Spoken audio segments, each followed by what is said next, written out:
Good. I'm glad that we were both on the same page. Well, we're recording now.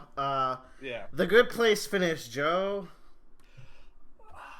Okay, so we're gonna get into spoilers, obviously. So to do the preliminary, non-spoiler segment first. Which, first of all, why are you here? Secondly, I Yeah. thought the ending was fantastic. Like, the more I think about it, the more I fall in love with that ending every time I think about it. Yeah, that ending is really great. And, I mean, we've talked about this show ad nauseum. Like, it's been a bunch of talks. They're not Yeah. popular talks. Very But we criminally like to underrated. talk about it. But, So, I think we should talk about our overall thoughts on season 4 and then the finale and then just kind of like the yeah. show as a whole. Um, Yeah. so see, this was the first season that we were watching episode by episode. Well, for Yes, me, you might have watched last season.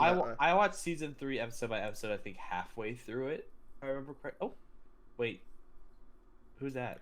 That's Tyler who showed up. Oh, Tyler, you gotta leave. We're spoiling the Good Place. You need to go. You gone. Jesus Christ. Anyways, so you watch half of season 3. That's right. That's never happened before. So watching this show episode by episode is kind of weird because it's hard to see where the show goes, right? But when you're binging it, it's like, oh well, in 2 hours I will know where this is leading. There will be on a completely different plot twist. I can't believe Gil turned. His name was Gil, right? Turned into Goop. Or Glenn. Glenn turned to Goop. What's gonna happen next? I'm glad Glenn came back. Trevor just died. He gets killed in that one episode. Trevor got yeeted into the essence of the universe. Must have been some scheduling conflicts because he didn't even show up for the finale. I know. Or he could be a sequel villain. Ooh, oh no. None of our characters are there to stop him anymore. Anyways, I don't think Good Place is there's not gonna be a Good Place 2. Yeah. But this show finality is a big theme here. So with season 4, it's structured in 2 halves, right? It has the first half, which is the half with trying to experiment on a new set of humans, and all it really shows is that the Good Place system can rehabilitate people, but not everyone, so it doesn't work out. And or it takes a lot of time. Yeah, like the big point, the big climax of this first half of the first half of the season is that it can work, but but there has to be time to do it. Well, you know?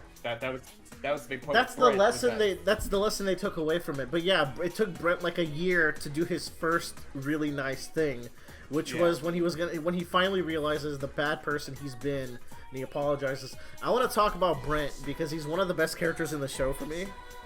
I think he's so good. The chip driver mystery is maybe one of the funniest jokes. I will say, would you say this is the least funny season, maybe? I think it's the least funny season, but that doesn't make the season bad. It just makes it like... But I think part of that, too, is that season 2 and, season 2 really hit that stride in its uniqueness, I think. Yeah. Like... Yeah. Season 3 and season 4 carried Season on 3, half of it is in the human world, right? So season 3 to me starts to really get really good in the back half when they go back. And but the first half of season 3 is really interesting because it's tackling the Team Cockroach helping people around them, which ends up being a big thing about humanity as a whole. It's not just them helping themselves; it's helping everyone around them. Season 4 is like that, where I think there's less jokes, but there's a lot of really good plot, and there's still some hilarious jokes this season. You say that, but God, that Chip Driver episode was so good. Funny. That episode was great. The one thing is, the first 3 episodes of the season felt like the pacing was wonky, right? Because we were getting introduced to John and Brent, and you get the plot twist where the granny is not the granny, but the muscle demon. And then Chidi has to get rebooted, and that's when the season really starts, when Chidi goes in. Which means that that happens at the very end of the last episode. of season 3 because the No, whole no, no. Oh, yes, Yeah, yes, yeah, you're right. because they had that whole moment where they were like, oh, you're going away again, and now we're gonna have our own. There's some point where the plot picked up around episode 3 or 4. A good point. Season 3, I feel like season 4 is the inverse of season 3, where I feel like season 4, the first half of it was really funny. Yeah. And the last half of it was just very kind of a good, like, solid look at morals and what it means to be a good person, what we need to do, kind of thing. Which is fine. Which I think I prefer to go that way. How did you? Sorry. How did you feel about the dynamic of the 4 new humans? Because a lot of the time was spent on them and less on humans. Was on 4. Well, yeah, but then Chidi, how he interacts with them is a big part of it. We've had Chidi before, but yeah. But him interacting with them is different. A big part of it is that Chidi, he was able to synergize well with the first group, where he was able to make him be better a lot easier. Simone's really hard-headed. She's probably the best person coming in, but she's not perfect because she's so argumentative and she's so hard-headed. And then I like John's character arc. I felt like by episode 5 or 6, you could actually see how he was a better person, but he still had like his negative attributes here and there. But then, so I liked what both of those characters brought, where they weren't like just cartoonishly evil, but they were like on that nice borderline, which is what the first group was. Yeah. Like even Eleanor, as cartoonishly evil was, she like has such a good backstory to why she is the way she is. And Brent is the same way, where he's cartoonishly bad, and he just symbolizes this kind of person that's never been told they were wrong. And I thought it was a really cool way to take his character. What you searching in there, Joe? I hear you typing. I'm telling Tyler that he's okay and that he needs to just lay down and sleep and watch TV because we're bad. Yeah.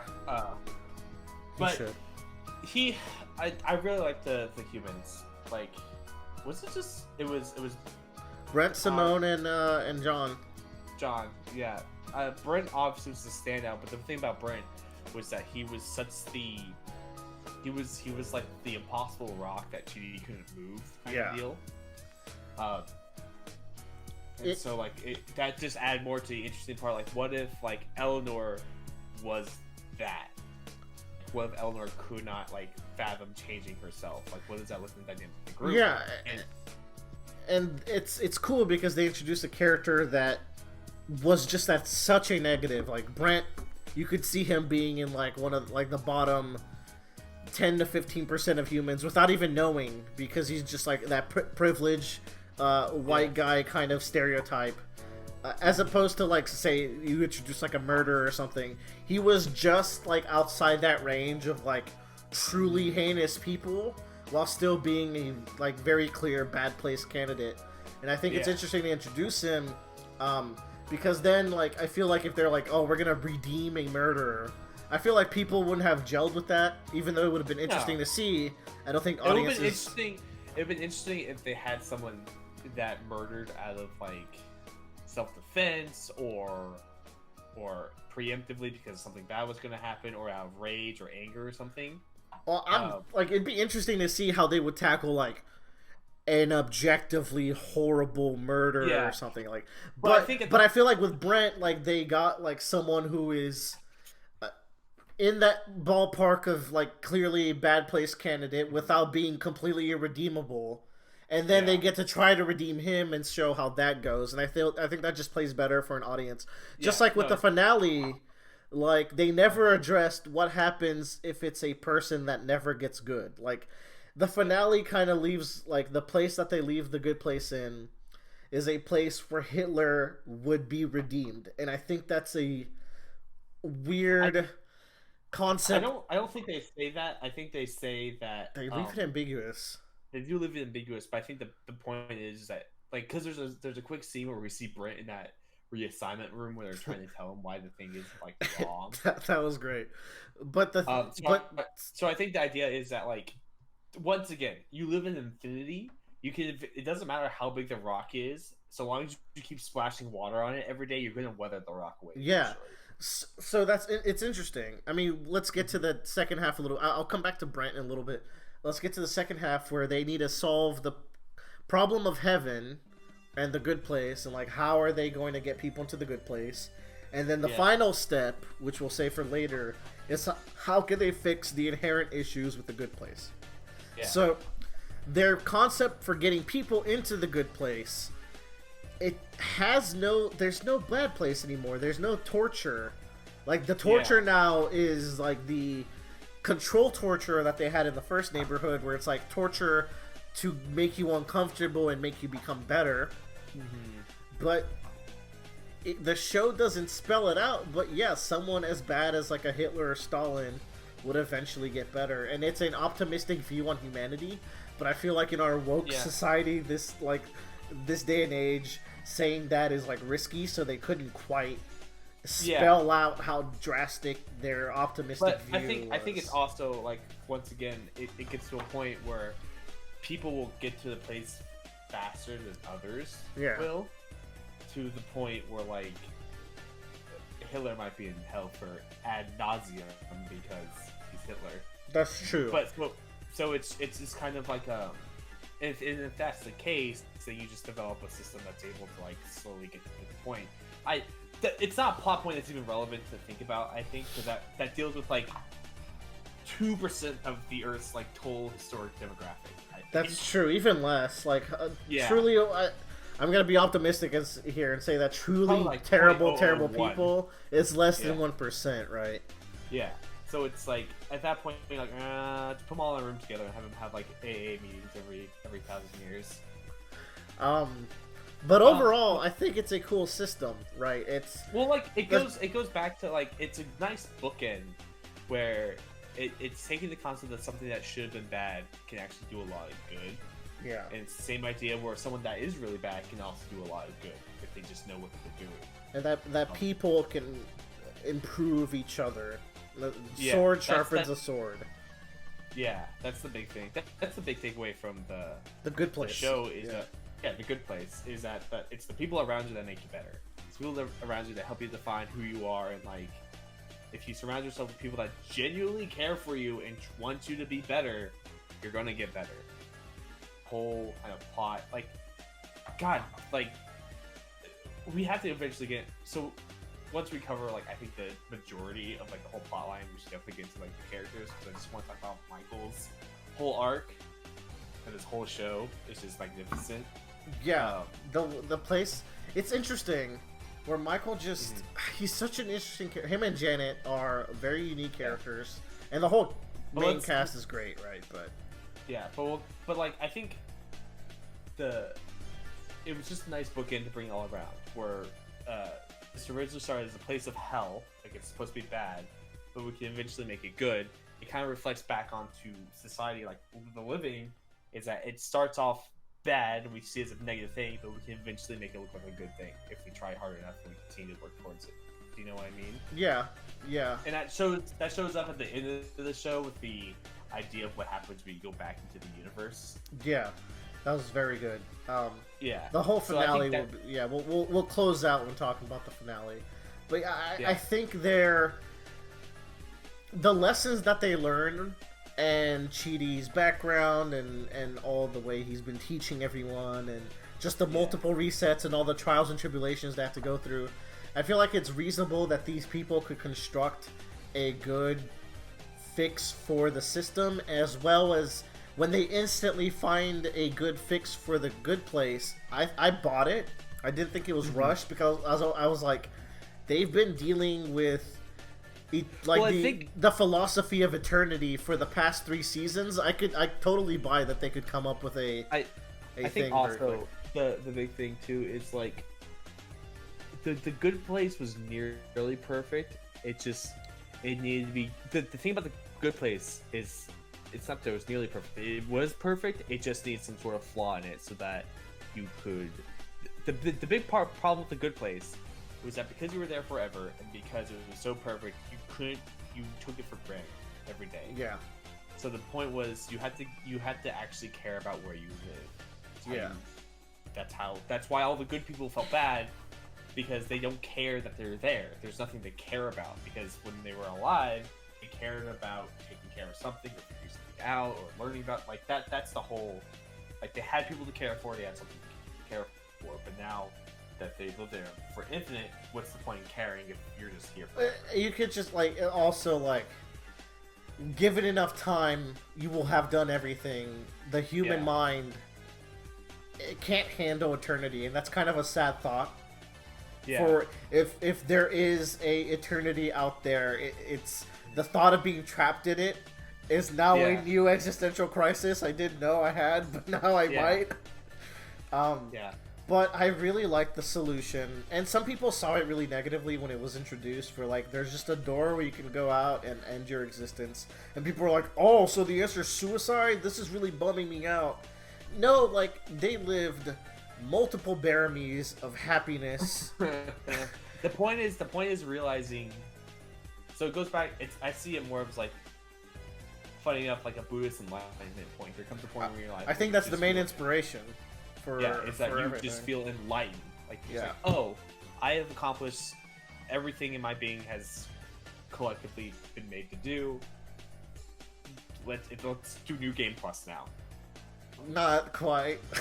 We're gonna true. We're going to become a Dark Souls message in another player's world. Yeah. It's very near Automata, actually. But that's a whole other thing. How did you feel then about every character's endings? Oh man! So we'll go in order. I think they were all really good. So first and third is Jason. Yeah. So the episode opened. That maybe. We'll get to it. It was so funny. It made me so upset at the same time. Oh yeah, but that last episode was a tear breaker. So Jason is very fulfilled. His dad and Pillboy made it in. He's connected with everyone. He has a loving relationship with Janet, and he's the first one who realizes he wants to go.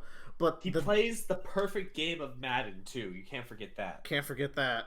Surely. No. I think they should have mentioned them doing weird shit more. Like, you can interpolate that they did, but the things we see in the episode are pretty normal. It's like, I went to France. I played Madden. I was like, I feel like Jason's the only one of them that was crazy. I think everyone would be like, all right, today I want to be Superman. Okay, yeah, I guess. And I also like the idea that erasing people's minds forcibly is torture as well, because it's torture to the people around them as well, because it's like, I spent 2,000 Baramies with you and now you don't remember me, and like, that relationship that we had is gone, and you don't even remember that you got your mind erased. So I like where they went with it. So Jason goes and he leaves his pendant behind, and we find out later that he spent multiple eternities just chilling in the woods. Yeah. What? Becoming a monk. He literally became a monk, which he started off with at the beginning of the show, which is perfect. That's so crazy, dude. At first I was like, this is kind of stupid, and I was like, this is also kind of like shows just how zen and fulfilled Jason got. And I think like any I think that's also any idea that this is a negative thing, that they're quote unquote dying, I think that goes away when you see Jason, because he was so happy with life that he was just okay with chilling for thousands of years. Now, I don't get why he didn't like call another Janet at that time, or just call Janet. Like, why did he have to wait for her to show up there again? Yeah, I think Iraqi. Yeah, I think you talked up to Jason dumbness. He's not that dumb, but I think it was great. Like, it also shows you like the whole point of like where you're trying to get to in this existence. Is the point where you are okay with sitting on a bench or walking and looking at trees and trying to just kind of like naturally existing in the world rather than having something to focus your brain on. Because the big thing about Jason was that he was so ADHD, he would just jump all over the place. Yeah. Now he was just like, oh, I'm gonna stay here. He became a genre. The idea of dumbass Jason being mature enough to end his own existence really fucked me up immediately when the episode started. The first one too. I remember I was like, wow. I can't take 3 more of these. It was so quick too. Like, my original thought when the show was gonna end is that they were gonna tackle one last problem together and like all right, let's go, and they all walk through together. Yeah. Which I'm really glad in retrospect they did. Yeah, they took it a good way. So his Yeah. last lines were "Wait up, Cheaty," and then he runs out just to hang out with his bro as goodness particles. What a fucking legend! That was a legendary ending for Jason. Remember when you didn't like Jason that much? I love them all. He's still my least favorite. He's just the least favorite of an amazing group of individuals. True. Next up was Tahani, who, interestingly enough, so she comes full circle to where she wants to help other people now. She becomes a architect. She helps other. She likes helping other people, not because she needs to one up someone or prove something. She just does it. It's just fulfilling for her, which is a great character arc. She also I also love that she was just like, I'm going to just actually master everything. I'm going to take the time and just learn everything. We have a great scene where Ron Swanson like evaluates her chair and tells her that's fantastic, and I'm just like, it could have been Nick Offerman. I think it said he was playing himself. Yeah, it was playing himself. So, but I would have liked it to just straight up be Ron Swanson. But I thought it's just like great. Her character I really like. The fact that she didn't need romance to be fulfilled. So not only does she like find her own path, she finds her own path both in the romantic triangles of the show, but also like of eternity. And I guess you just have to assume at some point after Eleanor, she must have gone in at some point, which is sad and happy at the same time. Yeah, or she's still like just making neighborhoods up there for a very long time. I mean, yeah, of course. Cheaty going was fucked up, man. That was so sad. And so the thing that made him go was when I think he realizes Eleanor was taken care of, because Eleanor's mom wiped the thing off her cheek, and then Cheaty's mom did it too, and then he was like, look at this, like both of our moms are taking care of Eleanor, and Eleanor... Cheaty's mom kissed Eleanor, left the lipstick mark. Right. Her mom wiped up the cheek and laughed about it, and it's a cute thing, and it's simple, and like it's just one of those things in life where like it's hard to put into words why this impacted me the way it did, but it did, and I like that. I think the big part of it is like there's this. You can talk about one scene that's just absolutely heart melting and like Eleanor crying. Way. Oh no, I was gonna say earlier when we had the huge flashback segment with Cheaty, when he's relearning all of his like past segments. Great episode. And he asked Janet for the paperback because earlier in the episode he asked, "Do soulmates actually exist?" I think Michael says like they don't. I can't be honest with you. I don't know if they do or not, but I don't think they do. And then Cheaty opens up the paper and it says there is no answer, but the answer is Eleanor. And it's just like it's a moment where... recontextualizing that's so good. Yeah. When you lay it out like that, it's like, God damn, this show's well built. Yeah, you're just like realizing that Cheaty was searching for someone that could really be with him his whole life, and he found his her. enlightenment point was he found her, and then realized that he had made her not only better but gave her the security she needed to exist. Yeah. Like he felt like he had really taken care of this person. And I think to him, like, other than overall just like, other than the whole indecisive thing, was his big thing that he wanted to accomplish in life, was to be the person that could drastically change a person's outlook on life and moral philosophy and how to live, because that's what he's a moral philosophy major. Yeah. I very much like how Eleanor's character very consistently, she was selfish and she wanted to keep Cheaty there, and Cheaty was willing to do that, but then she's like, alright, I'm being selfish here, you can go. And she's crying where she talks about how she was alone her whole life, and she pretended like she was okay with it, but she really wasn't, and now that she really has a family, it's really getting to her. That scene forked me up as well, dude. Yeah. Seeing Eleanor just break down like that was horrible, and Cheaty goes through, and then eventually Eleanor does one good last deed by helping Mindy St. Clair, and she goes through as well. Oh, Michael happens. Yeah, so, but the great thing about Cheaty too is that she's just like, yeah, it's my time to go. Like, there's no indecisiveness. She gets the yeah. All right. That's the other huge kind of character moment. And yeah, a couple episodes before this, he was like, "I would never walk through a door without knowing what's on the opposite side," which is very clearly a line where they're like, "Hey, in episode 13, he needs to do this. So what if I? Good writing." Michael. Yeah, so, but I don't like how Michael went back as an old man. I do. Okay, I can understand why, but I think purposes of the show, I think it's okay. Because I think the best way to look at it is that for Michael, is that it was a vacation rather than like a restart to everything. Like that's not the human experience.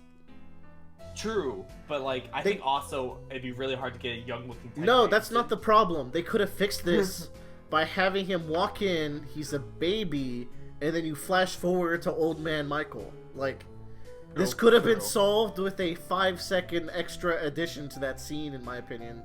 So that's that true, just felt like lazy writing. Yeah, because Jeremy Bearimy, baby. Jeremy Bearimy. But I still like overall like his whole like start to finish with his character arc. Yeah, absolutely. Because it's like he starts off with this demon who tortures humans and wants to get back at them, and then he slowly realizes that like the one thing that he really wants to be is human. Like that's the one truth about like the entirety of the show, including season 1, where he gets all giddy about the stupid human stuff that they have to deal with. Because him, like, it's just even his demonic persona, he still has a interest in humans, as dumb as they are. He can't help but be interested in some of their silly things. So I really liked just him chilling. I really loved the montage of him just doing human things, playing guitar with his real life wife, and learning guitar and stuff like that. Yeah, him having a dog named Jason. Perfect. Who else would it be? Kind of insulting, but whatever. And then, so, Eleanor finally goes in, and we get the reveal that when you go through the door, you become a little bit of spark of goodness in other people. And I was like, that's so cute. That's such a hopeful ending. It's also great because someone pointed out that as time goes on, people like keep going back into the fold, and humanity will eventually just become good because you just collect so many of the good particles. Yeah, good. The good chemicals. The good chemicals. But yeah. So then Earth will be heaven-like. So that's a very hopeful ending. Yeah, the show it introduces a very tough reality that eternity is not sustainable, but then it ends on a very hopeful note. Mm-hmm. I thought for a second that like Eleanor was going to become the conscience of someone else. That's what I thought was going to happen. Well, she became the conscious for maybe one thought where it's like, maybe I should turn it. And multiple times, and so definitely this season, but I think it popped up several times in previous seasons where Eleanor talks about the little voice in her head that she always ignored. And it's just cool that everyone becomes a little bit of a voice in another person. Your head. And like the voice right now that's telling me to say, "Hey Joe, I like your hair swirl today. It looks nice." There you go. Thank you, Eleanor. Yeah, God. And then we get the best possible ending line for this show, which we'll end this podcast on. Yeah. You want to just do it? Because I think I've said what I want to say. I think final verdict on The Good Place is that if you haven't watched it yet, why the fuck are you here? Oh my god! If you haven't watched it yet, don't. And you know you don't deserve it at this point. If you listen to this, you don't deserve it. The Good Place is probably the one show, like on the list of like things I want to own physical media wise. Colored Steel Ball Run, probably eventually One Piece. Ooh, baby. After everything, but I want to wait till Wayno gets more and we can get something in the box. 4 box sets. Yeah, and I have money again to get that. And then I think the Good Place like complete series is something that I for sure want to purchase and have because to me, like with streaming, I don't want to run the risk of never having this again. Yeah, because this is a show. This show is 4 seasons long. It's a perfect binge show of length. I can watch it and get through all of it and feel Yeah, okay. it's really good on rewatches. I've been rewatching it with my friend Kelly, and we just got to the season 1 twist, and she had no idea, and I knew the twist, so I just got to absorb it from someone else who didn't. Yeah. What was great was that Willer. I remember when I first talking about the show. Willer was just like, if I know the twist already, is it going to ruin anything for me? He's like, no, it just recontextualizes the first season for you. And even then, like, I was like, with that twist, are they just going to discard character development? No, they're going to do character development in ways that aren't possible, and they're going to tackle the theme of finality of a TV show in a meta way where the finality of the TV show is also the finality of existence. And it's just like, oh, that was such a good marriage of those themes, man. Mm-hmm. Final verdict for me, 5 out of 5. My favorite comedy. Top 5 show easily. Maybe top 3. Yeah. I fucking loved it. I introduced this to you? Yes. I mean, I already knew about it. I just didn't know it was so good until you I just remember talking back and forth to you for a month, like, just watch the show. Like, no, I don't want to do it just yet. Just watch the fucking show. That's not true, Joe. I said I would. I just didn't have time at the. You know how I work with my schedule. It's true, but then again, you all started at the exact moment, like as soon as you finished. It was the perfect time. It was Anyways, with that being said. 3, 2, 1, take it sleazy, everybody.